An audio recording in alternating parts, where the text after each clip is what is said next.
નમસ્કાર ધોરણ 10ના વિદ્યાર્થી મિત્રો, આજના આ વિડીયોમાં આપણે ધોરણ 10 વિષય મિત્રો વિજ્ઞાન છે, જે તમારી ગાલા અસાઇનમેન્ટ બુક 2026 છે, તેમાં મિત્રો પ્રશ્નપત્ર 2નું વિભાગ એનું સંપૂર્ણ સોલ્યુશન આજના વિડીયોમાં આપણે જવાબો સાથે જોવાના છે.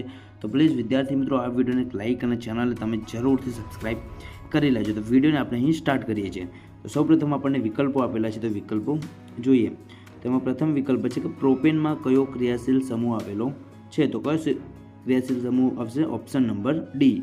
બરાબર છે, આપણે જે ઓપ્શન નંબર ડી સાચો થશે. પછી નીચેનામાંથી કયો કૃત્રિમ સૂચક છે? તો ઓપ્શન ડી સાચો જવાબ આવશે, ફિનોલ્ફથેલિન.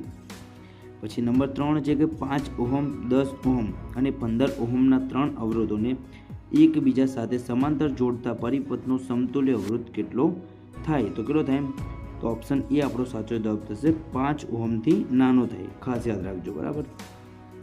પછી નીચે આપેલા પ્રકાશ સંશ્લેષણની પ્રક્રિયાનું સમીકરણ સાચું બને તે રીતે પૂર્ણ કરવા સાચો વિકલ્પ પસંદ કરવાનો છે. બરાબર છે. તો આપણો જે સાચો જવાબ કયો થશે? ઓપ્શન બી થશે, C6H12O6. બરાબર છે. પછી મહેશ પાસે કાગળ સળગાવવા માટે માચીસ નથી. નીચે આપેલ પૈકી શેનો ઉપયોગ કરીને દિવસે તે કાગળ સળગાવી જઈ શકે છે? તો ઓપ્શન સી સાચો જવાબ થશે, અંતઃગોળ અરીસો. ખાસ યાદ રાખજો. પછી નંબર 6 છે કે સામાન્ય દ્રષ્ટિ ધરાવતી પુખ્ત વ્યક્તિ માટે સ્પષ્ટ દ્રષ્ટિ અંતર કેટલું હોય છે? તો ઓપ્શન નંબર સી સાચો જવાબ થશે, 25 સેન્ટીમીટર. ખાસ યાદ રાખજો, આપણને મોસ્ટ ટાઈમ બી છે. પછી મિત્રો નેક્સ્ટ આપણને અહીં ખાલી જગ્યા આપેલી છે, તો ખાલી જગ્યા જોઈએ. તેમાં 7 નંબર છે કે બજારમાં મળતા અથાણામાં સંરક્ષક તરીકે ખાલી જગ્યાનો ઉપયોગ થાય છે? તો એસિટિક એસિડનો જે ઉપયોગ થશે. ખાસ યાદ રાખજો. શું જવાબ આવશે? Acetic acid. પછી 1 કિલોવોટ બરાબર ખાલી જગ્યા જૂલ, તો કે 3.6 × 10⁶. આ પણ મોસ્ટ ટાઈમ બી ખાલી જગ્યા છે. પછી પર્ણરંધ્ર ખુલવા બંધ થવાની ક્રિયાનું નિયમન રક્ષક કોષો કરે છે? ખાસ આ પણ તમે યાદ રાખજો. પછી આનુવંશિકતાના અભ્યાસ માટેના વ્યવસ્થિત પ્રયોગો સૌપ્રથમ ખાલી જગ્યા વૈજ્ઞાનિકે કર્યા હતા?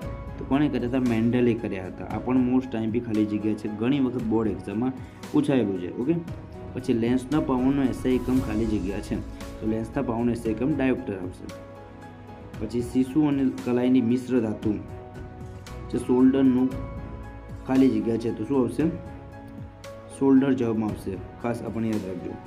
પછી ખરા ખોટા છે, મિશ્ર ધાતુ સોલ્ડરનું ગલનબિંદુ ઊંચું હોય છે, તો વિધાન કેવું આવશે? ખોટું આવશે. આ પણ તમે ખાસ યાદ રાખજો.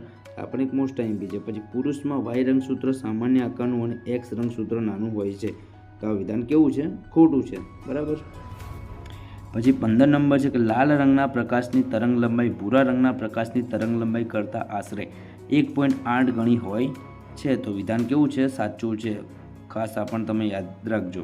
પછી જો દ્રાવણને પીએચનું મૂલ્ય 7 થી 14 સુધી વધે છે, તો તે સૂચવે છે કે દ્રાવણમાં H+ આયનની સાંદ્રતા પર ઘટાડો થાય છે, તો વિધાન કેવું આવશે? સાચું છે. પછી માંગ્યા મુજબ આપણે ઉત્તર લખવાના છે. એમાં છે 17 નંબર કે પશ્વ મગજનો કયો ભાગ શરીરની સમસ્થિતિ અને સંતુલન માટે જવાબદાર છે? તો અનુમસ્તિષ્ક. પછી લક્ષણોનું એક પેઢીમાંથી બીજી પેઢીમાં સાથે તે શું કહેવાય? તો આનુવંશિકતા કહેવાય. શું જવાબમાં આવશે? આનુવંશિકતા.